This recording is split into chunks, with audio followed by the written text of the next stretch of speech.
Hey everyone, Ripley with Bob's Watches. In this video we're talking all about the Rolex Daytona and going over some key features and pricing info about this iconic line of chronographs.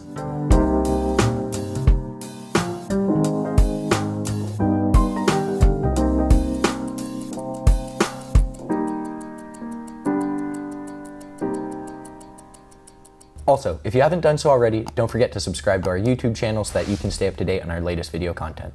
The Rolex Daytona is easily one of the world's most famous and desirable watches, and it's arguably the poster child for the whole vintage watch collecting movement that's so alive and vibrant today. Rolex officially launched the Cosmograph Daytona in 1963, however it was by no means their first chronograph watch. With the Daytona's arrival, the tachymeter scale moved from the periphery of the dial to the external bezel, laying the foundation for the iconic design that exists today.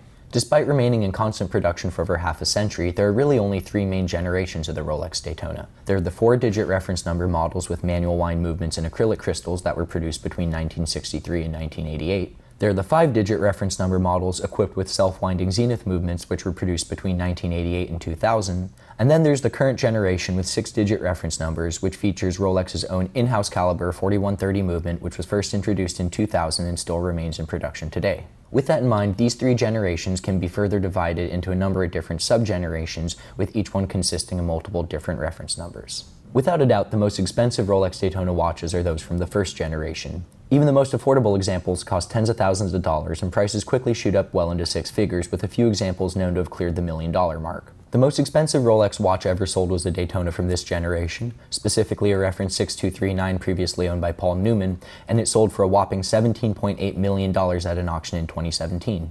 On the topic of Paul Newman, it's the legendary Paul Newman dials, named after the man himself, that are the single detail most responsible for the difference in price. The different references do account for significant sums in value. For example, the models fitted with black acrylic bezels like the reference 6263 typically sell for a bit more than their metal bezel counterparts. However, the presence of a Paul Newman dial with its unique design and Art Deco style font immediately makes the most humble and well-worn vintage Daytona worth a minimum of six figures. The first generation of the Rolex Daytona is easily the one that features the most variation. Despite being only available in either stainless steel or gold, Rolex did roll out a number of different references within the first generation, and a wide range of diversity exists when it comes to the features like dial printing and text. And these small details can often account for significant differences in value. In 1988, Rolex introduced the second generation of the Daytona, marking the point in the watch's history where it really started to take on its contemporary form. With this generation came a larger 40mm case, a sapphire crystal, a self-winding caliber based on the El Primero movement from Zenith, and a new metal option. While the previous generation was only available in either stainless steel or gold, a two-tone version was added to the lineup in Rolex's signature yellow Rollsor finish. This second generation of the Daytona, while still highly collectible, is significantly more affordable than the first one. Prices typically range between $15,000 and $50,000 depending on the specific model and overall condition, and with only a few exceptions you aren't going to find any six-figure pieces here. By 2000, Rolex had introduced the third generation of the Daytona, this time powered by its very own in-house caliber 4130 movement. Largely identical to the previous generation, the greatest update to accompany the new generation of in-house Daytona watches was its movement. The easiest way to tell a Zenith Daytona apart from an in-house Daytona is by looking at the placement of its subdials. The Zenith Daytona will have its running seconds indicator at the 9 o'clock location, while it will be at the 6 o'clock on the in-house version.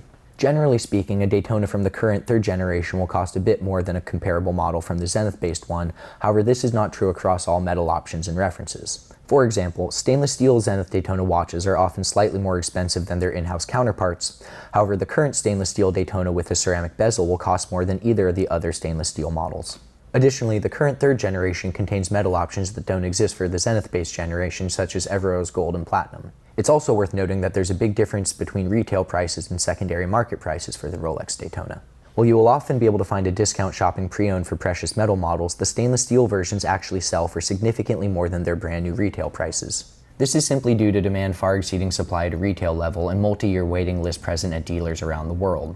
As of 2020, the retail price for the stainless steel Rolex Daytona with a Cerachrom bezel, reference 116500LN, is $13,150. On the secondary market, that exact same watch trades hands for roughly $25,000 simply because there's no way to buy one brand new without spending time on a multi-year waiting list. Other things like dial color can also significantly influence the price on the open market. The white dial version of the current stainless steel Daytona can sell for up to a few $1,000s more than the black dial model, despite costing the exact same when purchased brand new at retail. For solid gold Daytona watches, the yellow gold reference 116508 fitted with a green dial sells for anywhere between $10,000 and $20,000 more than an otherwise identical example fitted with a different dial option. Again, these two watches cost the same when purchased brand new at retail. A solid yellow gold Daytona on a bracelet costs $36,650 when purchased brand new, regardless of the color or dial fitted to it.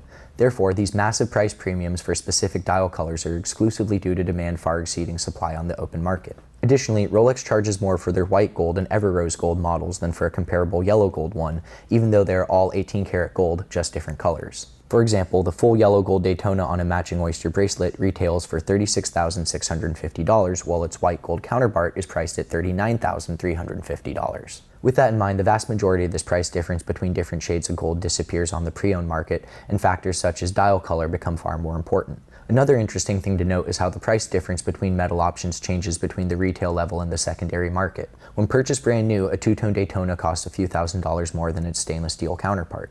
On the pre-owned market, a two-tone Daytona will be the most affordable option, regardless of the generation, and will cost a minimum of a few $1,000s less than the standard stainless steel one. Today, the Rolex Daytona is the brand's most diverse collection of sports watches. Although all current production models have a case diameter of 40 millimeters, the Daytona is available in a wide range of materials including stainless steel, two-tone, yellow gold, white gold, Ever-Rose gold, and platinum. Additionally, it's also offered with a number of different dial options, and some of the precious metal references are even available with diamond set dials. The Rolex Daytona is an absolute legend within the industry, and its recognition has a reach that extends far beyond the world of watches. Regardless of whether you go modern or vintage, Zenith or in-house, you'll be getting a truly iconic design and one of the most famous chronograph watches ever created. For more information on Rolex's legendary line of chronographs, be sure to check out our Rolex Daytona Ultimate Buying Guide, and you can find the link for that in the description below. Thanks for watching our video on the Rolex Daytona. Don't forget to subscribe to our YouTube channel so that you can stay up to date on our latest video content.